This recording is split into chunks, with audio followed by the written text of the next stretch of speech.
pesetas saltabas como un cabrito. Yo me acuerdo que yo tenía un Mini, mi primer coche fue un Mini, pero no el Mini este moderno de hoy en día, el Mini. Yo le ponía 1000 pesetas de gasolina al coche. 1000 pesetas son el equivalente a 6 euros. ¿Quién se atreve a ir a una gasolinera hoy en día y decirle al hombre, póngame 6 euros de gasolina? El hombre dice, oiga, me está vacilando. Si el otro día le puse gasolina a la moto y fueron 10 euros, imagínate. ¿Cómo ha cambiado la vida, verdad? Todo ha cambiado de una manera increíble. Cuando nosotros vinimos de Venezuela, la televisión era en blanco y negro, el que la tenía, porque no existía la televisión en colores. Claro, algunos me están escuchando y ponen cara de dinosaurio, diciendo, pero este hombre ¿de qué nos está hablando? Sí, mi hermano, la guagua costaba medio duro, 2.50. ¿Qué te parece? Todo era diferente, todo era distinto.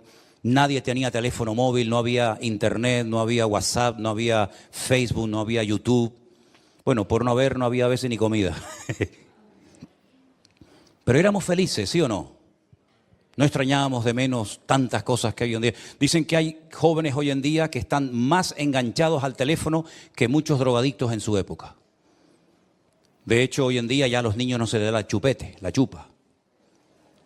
Se le da la máquina diabólica directamente y se tranquiliza. Yo no sé si son los colores, los destellos o yo no sé qué, pero la vida ha cambiado totalmente. Pero la pregunta es, ¿y a los cristianos también les ha cambiado la vida?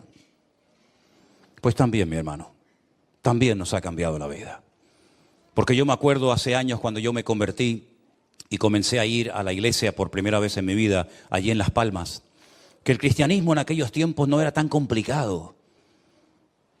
Era algo más sencillo, la gente no se complicaba la vida, no había tantas falsas doctrinas y enseñanzas y herejías raras que vinieron después de los años, ¿verdad? Era todo más sencillo, orar, leer la Biblia, venir al culto, ser feliz, disfrutar con la familia. Luego comenzaron a levantarse doctrinas y pastores auténticos vividores por todas partes. Y uno decía, Dios mío, pero ¿qué es lo que ha pasado con la iglesia? ¿Qué es lo que ha pasado con el cristianismo? ¿Verdad? Es como si todo el mundo se hubiera vuelto loco. Nunca me olvidaré un día cuando cerca de aquí de la iglesia fui a buscar, creo que ya lo he contado en otras ocasiones, estos punteros láser, que sirven así para señalar cosas en la pizarra. Eso sí lo conocen, ¿no? Eso sí, ¿no? Y entonces el muchacho que me atendía tenía acento colombiano. Y yo le dije, ¿tú eres colombiano? Me dice, ¿y usted cómo lo sabe? Digo, bueno, conozco mucha gente de Colombia, porque yo soy pastor evangélico y tengo muchos amigos y pastores conocidos allí en Colombia. Entonces me dice, ¿usted es pastor evangélico? Digo, sí. Dice, ¿usted es el que le quita las perras a la gente del bolsillo? Ustedes son los que le roban el dinero a la gente. Digo, tranquilito, que puedo ser tu padre, un repetito. Pero ese es el concepto que este muchacho tenía, que los pastores son los que le roban dinero a la gente. No sé de qué pastor estaría hablando, de mí no, por lo menos. Pero nosotros los cristianos tenemos que estar preparados porque los últimos tiempos, según la palabra de Dios, van a ser tiempos difíciles y tiempos peligrosos. Y sobre todo me dirijo ahora a la juventud, a los que se han casado recientemente o a los que están en perspectivas de hacerlo. Piénsenlo bien, porque cuando tengas hijos y metas a tus hijos en esos colegios donde pasan horas y horas y horas en manos de desconocidos, van a forzar a tus hijos a que acepten ciertas y determinadas cosas que hace tiempo eran auténticas barbaridades, pero que hoy en día son normales. Tú como padre y como madre no vas a poder hacer nada, porque incluso puedes llegar a ser detenido si no permites que a tus hijos les metan en la cabeza doctrinas y enseñanzas totalmente antibíblicas y antinatura, yo diría también. Así es que estamos viviendo en tiempos donde lo malo ahora es bueno y lo bueno antes era malo. Donde lo dulce ahora es salado y lo salado ahora es dulce. Donde el mundo está al revés. Incluso si os dais cuenta, hasta la misma naturaleza ha cambiado. Antes donde hacía frío, ahora hace calor. Y donde antes hacía calor, ahora hace frío. Hoy hacía más frío aquí que en la laguna. ¿De cuándo a dónde? Todo ha cambiado, absolutamente todo. Lugares donde antes no faltaba el agua, ahora oran y claman al cielo para que llueva. Y lugares donde no caía ni una gota, ahora oran para que no siga lloviendo porque el nivel de agua ha subido una barbaridad. Todo está al revés. Menos mal que en medio de este mundo enfermo y loco tenemos las promesas de Dios que no cambian. Amén, hermanos. Un Dios que dice en su palabra: yo seré el mismo, ayer, hoy y por los siglos. Nada podrá cambiar a Dios. Lo que Dios dijo que estaba mal, sigue estando mal. Lo que Dios aprueba y bendice, Dios lo sigue aprobando y bendiciendo. ¿Por qué? Porque Dios no cambia, Él es inmutable. No cambia con las modas, no cambia con las generaciones, sino sigue siendo el mismo. Y una de las cosas que nos dijo el Señor en su palabra es: en el mundo tendréis aflicción, pero confiad, yo he vencido al mundo. Uno ve la vida del mismo Señor Jesucristo y no fue una vida fácil, ¿eh? No piensen ustedes que como era el Hijo de Dios y como tenía tanto poder y tanta influencia en la gente, su vida fue un camino de rosas. No, la vida de Jesús fue durísima, durísima. Había gente que lo odiaba y había gente que no paró hasta que lo crucificaron en Jerusalén. Había gente que le amargó la vida a él y a todos los que venían después de él, a sus discípulos, a Pablo, a la iglesia, etcétera, etcétera. Pero él dijo: confíen, no se preocupen, no se amarguen, no se depriman. Yo he vencido al mundo y mi paz os dejo, mi paz os doy, no como el mundo la da. Qué importante es vivir en paz, mi hermano. Qué importante es tener la paz de Cristo en nuestros corazones. ¿Tú la tienes? ¿Se acuerdan ustedes cuando a un muchacho de aquí de la iglesia un jueves a la tarde le dije: mira, vete a la farmacia aquí en la esquina? Antes estaba aquí en la esquina, ahora está en la otra esquina. Vete y por favor pregúntale si tienen paz. Y el muchacho fue calladito y le dijo al de la tienda: perdón, me manda el pastor de la iglesia, me pregunta si ustedes venden aquí paz, un jarabe, un supositorio, algo. Y el muchacho lo miró así raro y dice: no, aquí no tenemos esas cosas, mi niño. El chico entró y le dije: ¿qué te dijo? No, que esas cosas no las venden. Digo: entonces vete al bar de aquí al lado que está lleno de gente. Vete al bar y pregúntale. Entonces cuando entró le dice: oye, el pastor me dice que si aquí tienen paz. Y le dice: ¿qué más quisiera yo tener paz aquí? Y le dije: ¿os dais cuenta? ¿Os dais cuenta? El hombre, con todos sus inventos y con todos los artilugios que ha inventado, el hombre no ha inventado todavía paz. Ni los ricos pueden comprar un gramo de paz. Porque la paz, el único que te la puede dar es el príncipe de la paz, que es nuestro Señor Jesucristo. Con Cristo hay paz. Aunque no haya comida, pero hay paz. Aunque no haya salud, pero hay paz. Aunque no haya trabajo, pero hay paz. Míralo, por ejemplo, navegando en el mar de Galilea. Una tempestad terrible, terrible. Pero el Señor dormía tranquilamente en la barca. ¿Sí? Despiertan al maestro y le dicen: Señor, sálvanos, que perecemos. Y el Señor le dijo: tranquilos, hombres de poca fe. El Señor durmiendo en medio de la barca sin ningún problema. Ya pueden pasar los niños porque me están poniendo carteles aquí y de un momento a otro explota la pantalla. Ya pueden pasar los niños a la escuela dominical. Esa fue la primera sensación que yo sentí en mi vida cuando fui por primera vez a una iglesia parecida a esta y le dije a Dios: yo no sé si tú existes o no, no lo tengo muy claro.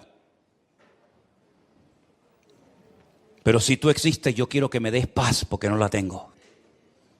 Y desde ese día, creo que tenía 17 años, tengo 61 ahora mismo, ni un solo día la paz de Cristo se ha ido de mi vida. Se han ido otras cosas y han venido otras, pero la paz de Cristo es permanente. Nada ni nadie te la puede quitar. Tendrás días de abundancia, tendrás tiempos de escasez, te aplaudirán, te cuestionarán, te criticarán, te apoyarán, todo lo que tú quieras. La vida es cambiante. Hoy el que está arriba, mañana está abajo y viceversa. Pero la paz de Cristo permanece para siempre. Y la Biblia dice que los que confiamos en Dios podremos tener la paz del Señor constantemente en nuestras vidas. Con este concepto de la paz, algo tan importante, quiero llevarles a la misma porción que yo leía esta mañana cuando les compartía la palabra a los hermanos del Puerto de la Cruz. En el capítulo 4 de Timoteo, de segunda de Timoteo, a partir del versículo 6, leemos las palabras de un hombre que sabe que le queda poco tiempo de vida. Sabe que de un momento a otro lo van a matar en una cárcel en Roma. Y él escribe esta carta y se la dirige, se la manda a un joven pastor llamado Timoteo, que está pastoreando una iglesia que él había fundado en la ciudad de Éfeso. Y le dice: yo ya estoy para ser sacrificado. El tiempo de mi partida está cercano. He peleado la buena batalla, he acabado la carrera, he guardado la fe. Fíjate qué cosas tan importantes. He peleado la buena batalla, he acabado la carrera y he guardado la fe. Y el versículo siguiente dice, por lo demás, ya como conclusión, me está guardada la corona de justicia, la cual me dará el Señor, el juez justo, en aquel día, y no solo a mí, sino a todos los que aman su venida. ¿Cuántos dicen amén? Ya se acabaron los viajes, el fundar iglesias, el preparar obreros. El tiempo está cercano y Pablo dice, de un momento a otro acaban conmigo. Un hombre que sufrió una barbaridad por ser cristiano, por ser predicador. Él había sido un perseguidor de los cristianos, ahora lo persiguen a él. Y él sabe perfectamente de que de un momento a otro su vida se acaba. A mí me llama mucho la atención que hay ciertos personajes, bueno, no dos ni tres, sino unos cuantos, personas de la Biblia que sabían que les quedaba poco tiempo de vida. Incluso hasta llamaban a los hijos y le decían, llámeme a todos los muchachos, llámeme a mis nietos, llámeme a los hijos, porque quiero despedirme de ustedes antes de morir. Y los bendecía, por ejemplo, el caso de Abraham, de Isaac, de Jacob y otros, que sabían que iban a morir. Bueno, me llama la atención sobre todo la vida de Isaac, que dice que está a punto de morir, si le dice al hijo, prepárame 2 cabritos que me voy a morir.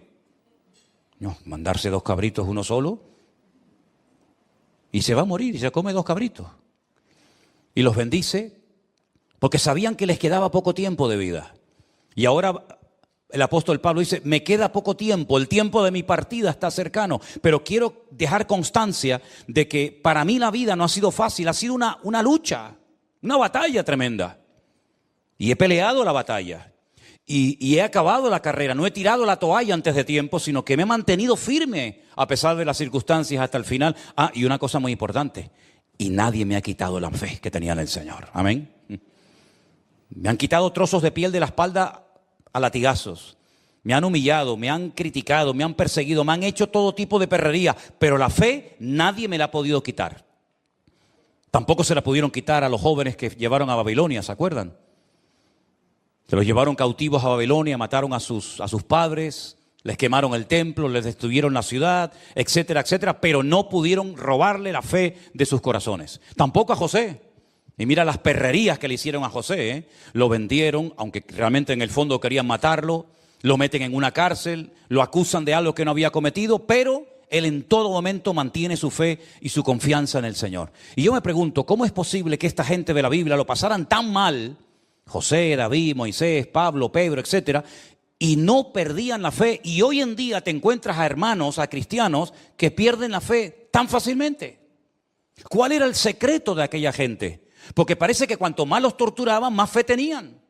Y parece que cuanto más impedimentos les ponían, más se animaban. Fíjense, por ejemplo, ustedes cuando los discípulos, Pedro y Juan, los llevan, los castigan, les dan con látigos una paliza terrible, les prohíben hablar del Señor Jesucristo en las calles de Jerusalén, se van, reúnen a los hermanos, reúnen a la iglesia y dicen algo así como, Señor, danos de nuevo en tu palabra para que se siga predicando tu palabra y podamos seguir orando por los enfermos y ver prodigios y maravillas. Danos de nuevo. Y dice que el lugar donde estaban tembló y siguieron y no había forma de parar a aquella gente. Y a Pablo lo metían en cárceles y desde la cárcel seguía cantando. Y tú dices, Dios mío, pero ¿qué tenía aquella generación? ¿Qué tenían aquellos cristianos que a lo mejor no tenemos nosotros? Porque yo veo gente que se va del Señor por una tontería. Porque a lo mejor un día el pastor no lo saludó.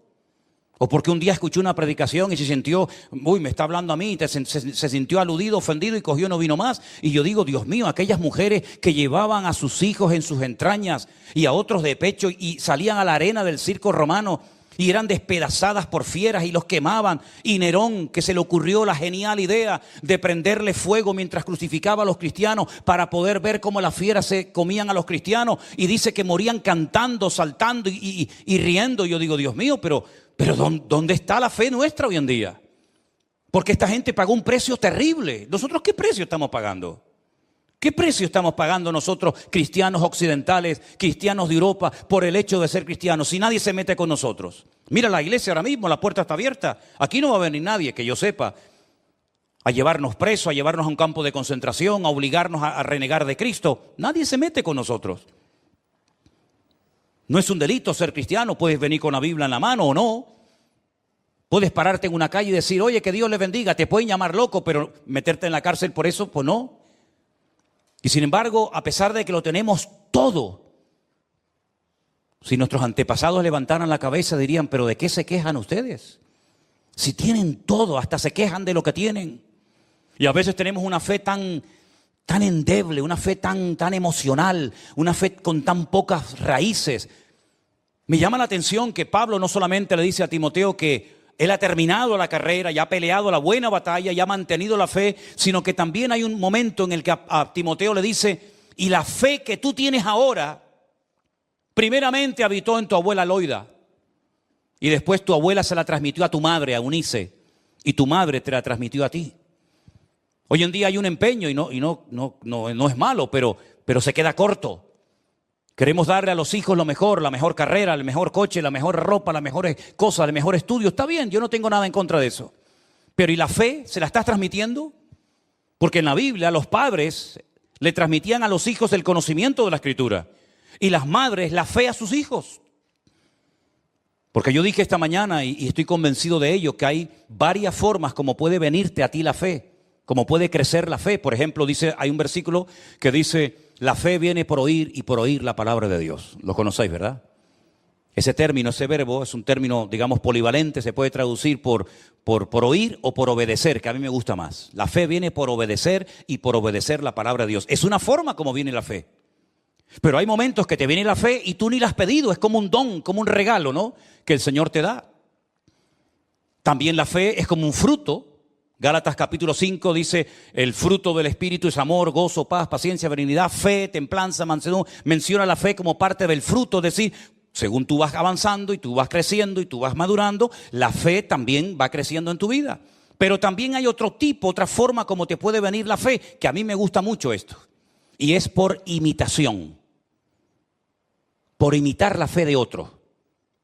Por ejemplo, la carta a los Hebreos, cuyo autor no sabemos, dice, imitad la fe, ¿de quién? De vuestros pastores. Ese versículo está en tu Biblia y en la mía también. Imitad la fe de vuestros pastores. Yo quiero tener la fe de este hombre. ¿Cómo reacciona este hombre, esta persona, cuando tiene problemas, cuando tiene luchas, cuando tiene críticas? ¿Cómo reacciona? ¿Cómo se comporta su fe? ¿Qué tipo de fe tiene esta persona? Y dice la Biblia, imítalo. Es como los niños pequeños. Ahora, por ejemplo, estaba mi nieto Adriel por ahí, ¿y qué hacía? Tocaba las palmas. Él no nació tocando las palmas, lo ha visto y entonces copia lo que ve. Y estaba haciendo así, levantaba las manos, no sé a quién, pero las levantaba. ¿Por qué? Porque ve a los demás que levantan las manos. Hacen las cosas por imitación. Pero es que en el mundo espiritual hay cosas positivas que pueden venir a tu vida por imitar. Por ejemplo, cuando yo escuchaba al pastor con el que yo me convertí a predicar, yo decía, yo quiero ser como él. Después prediqué mejor que él, Pero yo quería imitarlo. Y al principio me decían, oye, oímos a Manolo y oímos a este y los dos son iguales, predican igual. Hasta hubo una época que me quería vestir hasta como él. Fíjate tú lo bobo que era. Hasta que uno ya desarrolla su estilo y todo eso, ¿no? Pero era por imitación. Y yo aprendí a orar oyendo a la gente en la iglesia orar, porque me daba mucha vergüenza orar en la iglesia. De hecho, yo decía, no, a mí no me llamen porque me daba mucha vergüenza. Y aprendí a cantar oyendo a los demás cantar. Y aprendí a tocar la guitarra viendo cómo ponía el otro el dedo y yo intentaba ponerlo. Y yo aprendí muchas cosas por imitación, hasta que después ya, lógicamente, uno crece y madura en la vida, ¿verdad? Entonces, si te falta fe, mira a tu alrededor quién es la persona que te puede dar un ejemplo de fe, imítalo a él. Si no sabes cómo orar, escucha cómo oran los demás y tú, más o menos, también puedes aprender. Si te gusta predicar la palabra y no sabes cómo se hace, escucha a los que predican la palabra y mira cómo empiezan, cómo terminan, cómo se van de un tema a otro, cómo buscan la lectura. Es decir, hay cosas que vienen por copiar, por imitar, y ya después no te preocupes, ya después tú tendrás tu propio estilo y tu forma. Entonces la Biblia nos enseña que la fe de Timoteo la tuvo su abuela. Y se la transmitió a su madre y después su madre se la transmitió a él. Porque esa era la obligación de las madres, no de los padres. Las madres transmitían la fe a sus hijos y los padres el conocimiento. Ahora bien, ¿qué conocimiento le va a transmitir un padre del Señor a su hijo si el padre no estudia ni lee la palabra? Pues le hablará de fútbol, le hablará del Tenerife, le hablará de pesca, le hablará de lo que quieras, pero de la Biblia no puede. Pero bíblicamente el padre transmitía el conocimiento bíblico a sus hijos. Fíjate qué responsabilidad. Y una madre que está todo el día quejándose, todo el día depresiva, todo el día amargada, todo el día gritando, todo el día echándole la bronca al marido, a este y al otro, ¿qué fe le va a transmitir a sus hijos? Ninguna. Pero que tus hijos, ahora que son pequeños y están bajo tu techo, que puedan ver cómo mamá oraba y cómo papá leía la palabra, y entonces entre los dos se complementaban para producir, permítame el término, un hijo maduro, firme y estable en las cosas del Señor. ¿Te das cuenta? Entonces Pablo felicita a Timoteo por la fe que tenía, pero después la fe tú tienes que desarrollarla y tienes que cultivarla, porque en la Biblia no todo el mundo tenía la misma fe, como tampoco en esta iglesia. En esta iglesia no todos tenemos el mismo nivel de fe. La Biblia dice que había seguidores de Cristo que tenían poca fe. Por ejemplo, te acabo de poner un ejemplo. Cuando Jesús calma la tempestad en el mar de Galilea y todo vuelve a la calma, les dice el Señor a sus discípulos: ¿por qué dudasteis, hombres de poca fe? Y aquel centurión que vino a pedirle ayuda, misericordia al Señor por un criado que tenía enfermo, el Señor le dijo: en todo Israel no encontraba a nadie que tenga tanta fe como este hombre. Es decir, hay muchos niveles de fe en la Biblia. Dice la Biblia que la fe de Timoteo, lo dice textualmente el texto, dice que era una fe auténtica, genuina, una fe no fingida, dice la versión Reina Valera del 60. Es decir, hay muchos tipos de fe. Hay una fe natural. ¿La fe natural qué es? Pues chico, la fe que tienes cuando te montas en el ascensor con la fe de que no se va a caer. Una abuela que yo tuve, la madre de mi padre, un día se cayó de una altura muy grande porque abrió la puerta del ascensor y la inercia la llevó y el ascensor no había llegado y se cayó y no se mató de milagro. Y los que nos montamos en avión, ¿usted conoce al piloto cuando va a viajar? ¿Usted sabe si está casado o soltero? Usted va a la cabina y dice: perdón, una preguntita, ¿usted es cristiano o es ateo? ¿Me puede enseñar el carnet, por favor? ¿Me puede enseñar su título? ¿Usted se monta en el avión con la fe natural de que el avión no se va a caer? ¿O usted se montaría en un avión sabiendo que se va a caer? Eso no es... From one province to another, from one city to another. Believe me, it was totally impossible to be able to be in a quiet place and be able to connect and to be with all of you. And here, it has been the first time that I have not been able to carry out this program. But today, I'm here once again from this beautiful land of Catalonia with a really splendid day, enjoying the hospitality and the love of many brothers and sisters we are meeting on this trip. And many people who, for the first time in their lives, have come close to the Lord. In this long year in which the Lord has blessed us and has taught us so many things, I'm very grateful to all of you. I'm very glad for the opportunity that the Lord gives me, the joy of being able to see the faces of many who have been following us for a long time. As I often say, you have an advantage because I cannot see you online when I share with you, but you do have the opportunity to see us. On this first missionary trip, the Lord is enabling us to meet people face to face, extraordinary brothers and sisters who are dealing in truth with a love, with an extraordinary affection. This weekend we have been in the house of our brother and sister Victor and Julia. We have felt very much at home. We have been broadcasting yesterday's live worship service for all brothers and sisters of our church at Santa Cruz de Tenerife and for all the brothers who are usually connected on Sundays. We have been in the house of our brothers Juan Ramon and Lydia in Zaragoza, where also we were eating and enjoying the hospitality communion. Also with our brothers in the house of our brother Max and Carmen in Alicante, with our brother Paco and Mark, and in Lorca, in the province of Murcia. In every place where we have met, we have felt very comfortable, very welcomed, and we are enjoying such a great privilege of being able to tour many cities, towns, and provinces in this country, knowing the brothers whom we had a great desire to meet. I repeat, we are happy to meet them personally. I'm currently in Catalonia on the coast, in a beautiful place, and God willing, we will also travel to the Basque country, where we'll be in San Sebastian, even celebrating baptisms. As you are all well aware, this time consists essentially of giving answer to the questions that you keep sending us, practically every day. And now we are going to pray for the Lord's blessing. I'm going to ask everyone I see already is connected, that together with me, let us pray to the Lord to let us have a blessed evening. And this time we will be together.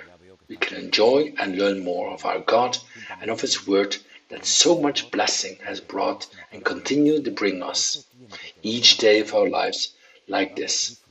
I invite you to close your eyes, to pray with me, to ask for the blessing and guidance of the Lord, and that the Holy Spirit enlighten us and give us the wisdom necessary to be able to answer some of the questions we are still receiving daily. Lord, we give infinite thanks for this privilege you give us all to be able to be gathered again around your word and your presence. Lord, our hearts are full of gratitude for all that you give us, for everything that we have lived through, what we are experiencing. Thanks because we have seen your fidelity and your care. We can say, this far we have been helped by the Lord. I ask you, God, to bless this time for us, to be blessed and edified, and that we may learn about you through your word. Please give us the wisdom necessary to be able to respond to questions that your children send us, Lord. We put this time in your hands, and we give, as always, to you all the glory, honor, and recognition. In the precious name of Jesus. Amen and amen. Glory be to the Lord. I rejoice greatly because a large group of you did not have the habit of reading and studying the Bible. First and foremost, they did not do it often. Now they have been doing so for a good time. It is essential. I know I've said it many times. I would like to reiterate that the study of the Word of God in the life of a believer is a must. There's nothing worse for a believer to be unaware of the Scriptures, not to know what God says in His blessed Word. I'm therefore very happy to know that many of you scrutinize the Word and say to me, Pastor, I keep reading the Word, and that is why I have questions and also doubts. Well, that's why we meet here, to help each other. I will try, with the Lord's help, to respond to some of the questions that you sent me. Many brothers and sisters continue to do the question on the subject of eschatology. In other words, the theme of the end of events or the end of times. We are in the end of times, no doubt about it. There can be no doubt about it. We are already in the end of times. I recorded last year, days before confinement, a few classes called Biblical Eschatology. A book was published from these classes that many of you have purchased through Amazon. In those classes and in the book, I try to give an answer, to give explanations on a wide range of topics significant to the book of Revelation, and also from Daniel's book. We talked about the Antichrist, the mark of the beast, the seals, the trumpets, the cups, the rapture of the church, the second coming of Jesus Christ, and many topics that I think are very interesting and necessary to know. That is why all those who still have questions and haven't seen these classes, you can find them on our channel, free of charge, for all to see when you want on YouTube. News Life Evangelical Center. You will find classes one after the other, so that you can take notes and with the Bible in hand can learn and can hear everything that in that moment was taught. It is a teaching that has not expired. This class can be heard today, inside 1 year from now, in a while, and it will continue be a blessing and help to many because it is the Word of God. And the Word of God, as you know, it does not expire. It does not grow old, does not go out of fashion, but rather on the contrary. It is in the midst of its validity. Concerning the rapture of the church, a sister in the city of Guayaquil, Ecuador, our sister Corina tells us, we have to keep our hearts, our thoughts, take care of our body, which is the temple of the Holy Spirit, which dwells in us so that we can be taken. Sister, I want to say to you and to all those who are watching in this afternoon, this program, that the believer is free from all condemnation. The believer is a new creature in Jesus Christ our Lord. All things passed away, and behold, all things are made new. We have passed the day that we repent our sins and accept Christ as our Lord and Savior, of death to life, and our names are inscribed in the book of life. What does this mean, and why do I say all this? Because none of us are perfect. None of us are perfect. We are still in a process. The Lord has not finished His work in. We are still flesh and blood. We are mere clay instruments that by the mercy of God we are temporarily using. But the assurance of our salvation, it's not up to us. It's up to the work of Christ. What I mean is that we don't have to live in fear. We don't have to live scared.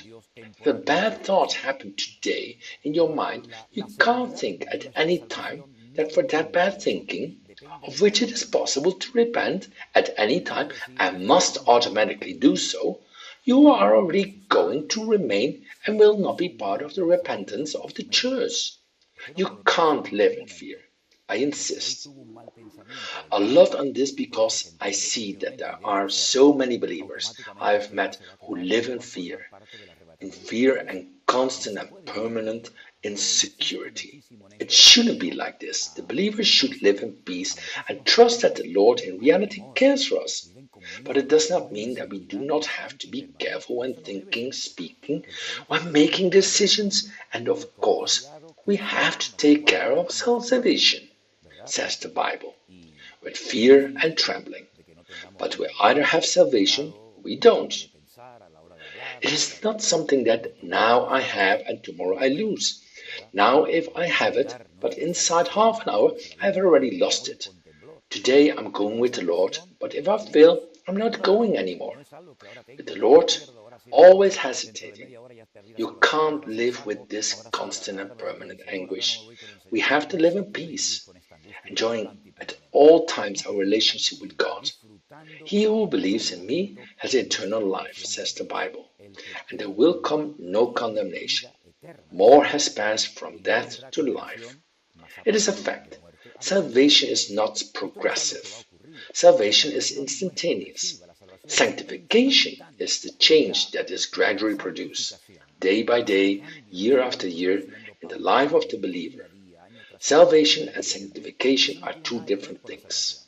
Sanctification is transformation. It is the change. It is about growing, maturing, and develop as believers. But the salvation, brother, it is not something that is lost, as if we lost the telephone, keys. That is not. Let's live with peace of mind. When bad thoughts come, you already know what to do. Fill our mind with God's word. Ask for forgiveness to the Lord. I pray that God will take care of you. That the Lord will take care and protect you by examining everything. Retain the good, says the Bible. Please do not live in fear. I repeat, do not live in fear. Anxious, worried. Do not wonder when the Lord comes. I stay because I thought wrong. You can't live the Christian life like that. A Christian has to live in peace. Sure, in peace, because that's what's going to draw attention to the unconverted. Unconverted people don't read the Bible. Well, some do, but most of the unconverted do not read the Word of God.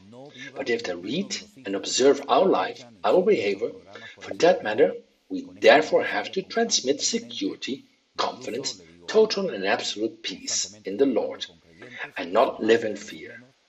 If you have been truly saved, you are saved. You don't have to be worried about other issues. So I hope you don't live none of the children of God who are listening to me and follow me in the programs with this fear, with constant and permanent anguish. I will even tell you something.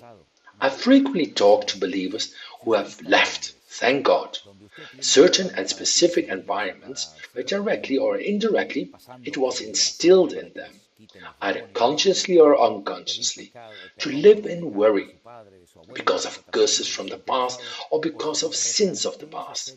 That is not so, nor is it a thing of God. If you are in a church where every fortnight or from time to time you have to be going through liberation in order to have your demons taken, or to ask forgiveness for the sins of your father or grandfather or your ancestors, please seriously rethink whether this is the place where you have to be, because you have to be in a place where the Word of God is preached. And unfortunately, much of what is preached in certain and specific sectors today has nothing to do with the Word of God. It's psychology. It's human systems. And we do not preach human systems nor psychology. We preach the gospel. And the gospel is the power of God for salvation. We have to give people the tools to live without fear, so that they may not live scared, afraid, but to live free in Jesus Christ our Lord. Therefore, we will enjoy our communion with the Lord, who is the most beautiful thing that we have and the most rewarding experience that we have been able to have throughout our lives. A sister asked about a question that has already been asked in another moment and in other programs. Question about the famous and well-known sting of Pablo. No one can tell exactly what the sting of Pablo consisted of.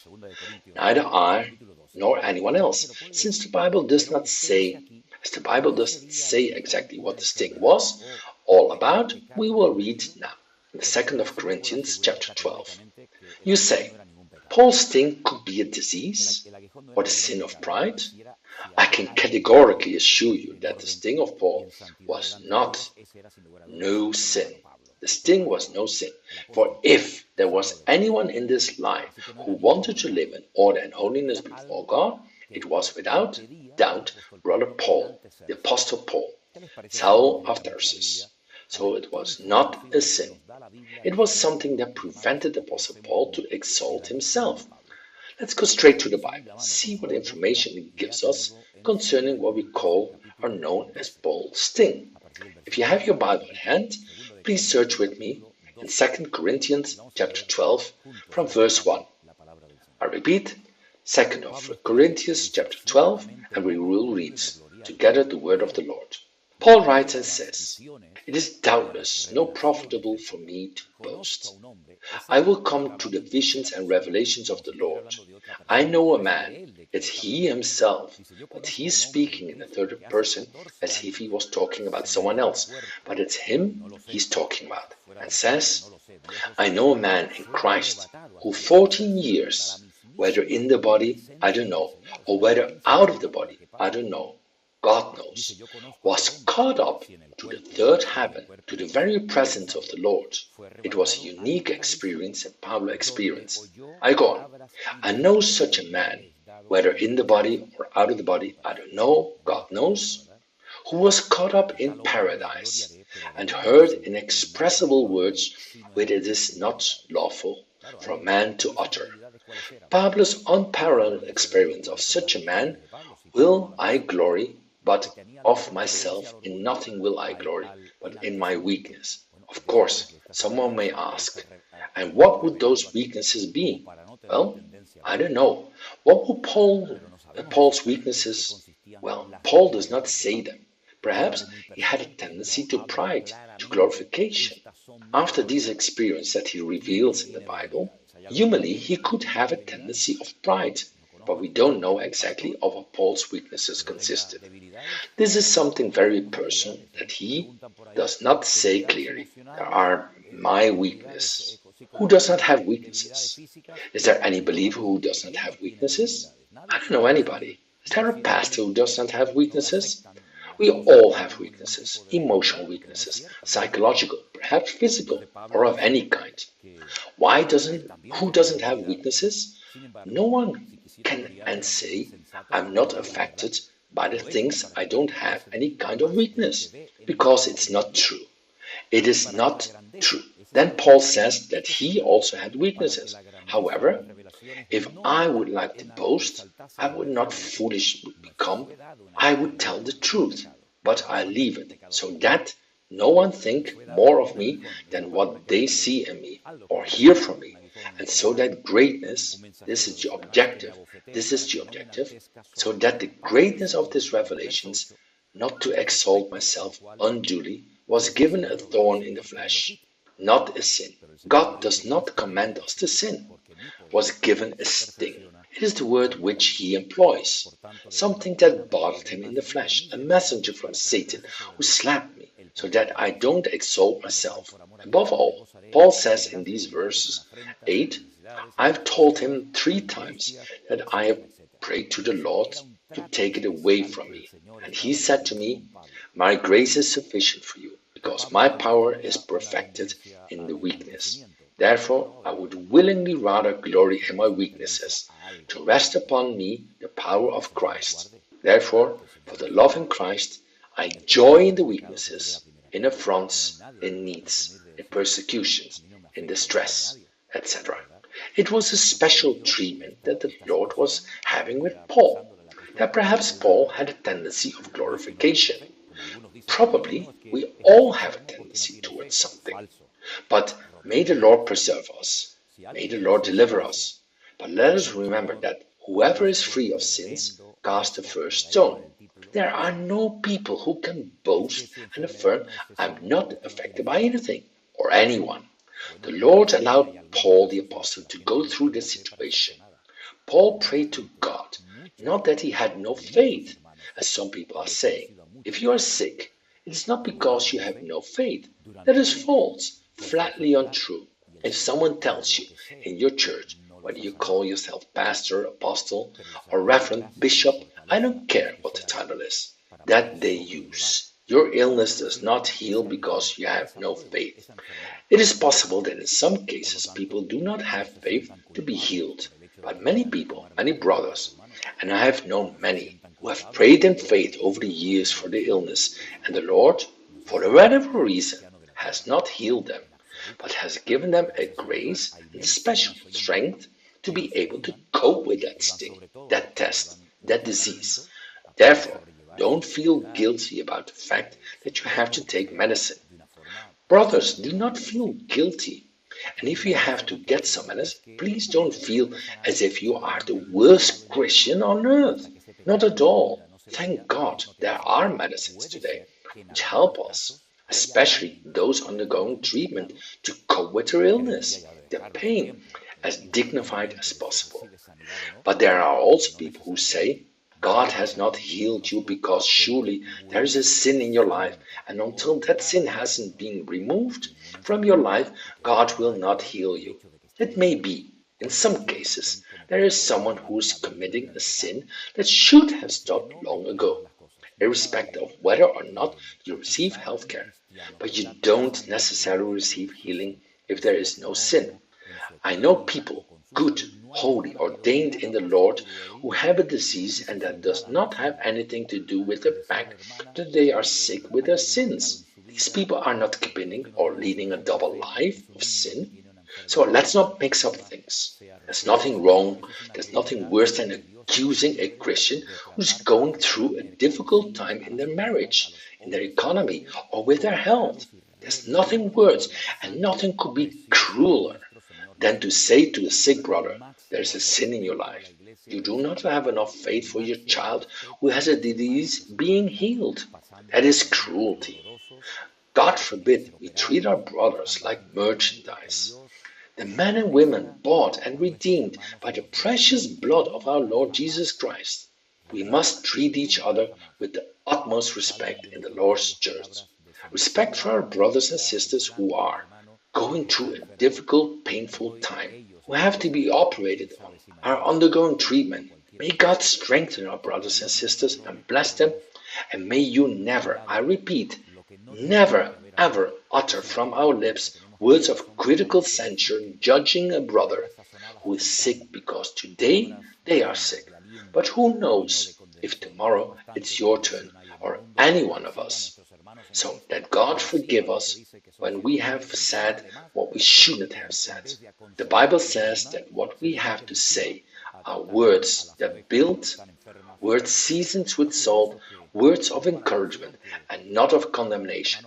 There is enough condemnation in the world, so that on top of that, our brothers in Christ and those who say who are servants of God and who are instead of consoling and encouraging, treat people badly because they are sick, because of whatever. But I find it curious. It strikes me as interesting that for brothers who are ill, however, they are required to pay their tithes and their offerings. For what they don't have faith, but when time comes, give your tithes, offerings, and now also the new topic of first fruits. It doesn't matter that they are sick. They should give, and to give anything goes. But when it comes to censoring or to question their faith, no matter if they are sick, God help us all. Because sometimes there is an incoherence and lack of tact in the Christian evangelical world that is truly astonishing. See how for some things, if you bring your tithes and your offerings and your first fruits, but for other things you have no faith, you are in sin. God knows if you lead a double life. Really absurd. There's another question asked by a sister. Her name is Fabiola, and she says, I have read Psalm 133. Pastor, I do not understand the verses that speak of the beard of Aaron, running down on the beard of Aaron and running down on the edge of his garments. It's like the dew of Hermon. Fabiola says, excuse me for my question. Fabiola, you do not have anything for which to apologize. It is a question like any other. Psalm 133 is a very beautiful psalm that tells us about the anointing that was given by pouring sacred oil from head to the edge of the garments. This anointed oil was poured over the priests, kings, and some other people in the Old Testament, and the psalm compares this outpouring of that anointing with the oil that was running from the head, the face, the beards, and arrived at the edge of the garments. The psalmist compares it to the dew that is falling during the night, water droplets, on Mount Hermon, the mountain to the north of Israel, and that it is a blessing when its summits fill with snow. Then compare the anointing, the outpouring of the Lord's grace with the pouring of the oil on Aaron's beard, and ran to the brink of his garments. It is a blessing when we look at a church, a ministry, a brother with the grace of the Lord who helps you to bear the trials with joy, with gladness. Some would say optimistically, okay, they want to use the word optimism. We also use it, but above all, with the grace, with the capacity that God gives us to rejoice. As we have read in 2 Corinthians chapter 12, to rejoice in the ordeal, to rejoice in the persecution, to rejoice in any circumstance and at any time of life, knowing that the Lord is with us and the Lord will never leave us. And speaking of Aaron, someone asked, why did the sons of Aaron die? If you read the whole story, you will notice that they did not behave as they were supposed to, as was expected of them. They did the wrong thing. The payment for sin is what? The payment for sin is death. They acted improperly. They were not worthy of the place of the priesthood and were taken out of the way so that they would serve as a warning to all the people. First and foremost, the tribe of Levi, where to learn that priesthood, serving, ministering the Lord was something very serious. It was privilege, but with it carried many responsibilities. And nowadays that Levitical priesthood doesn't exist because there is no temple. There aren't Levites as such. No lamb sacrifices. There are no sacrifices on the altar of sacrifice in the temple of Jerusalem because there is none that exists. And even if the temple did exist, that would not affect us in the slightest because we already have accepted Christ's sacrifice on the cross. We have to take very serious everything we do for the Lord. And I do not mean solely and exclusively to those of us who have the honor and privilege, and at the same time the responsibility to preach from a pulpit, from the social networks as I do now, not only in preaching the Word of God, also when you go to clean the church, when you do such a service as important as an usher, to be at the door of a congregation to give welcome to the people, the teacher of the church, when they give a class to the children in Sunday school, or when attending any other area of the congregation you attend. Do so with joy, with excellence. Doing it for the Lord and the service for the Lord cannot be done in just any way. Let's get used to it. Let's get things right. We will still strive to give a good image and show the world that we strive to do our best, to do things well because we do them for the King of Kings and for the Lord of Lords. In the service of God, there cannot be neglect. It's not enough to just do any old thing.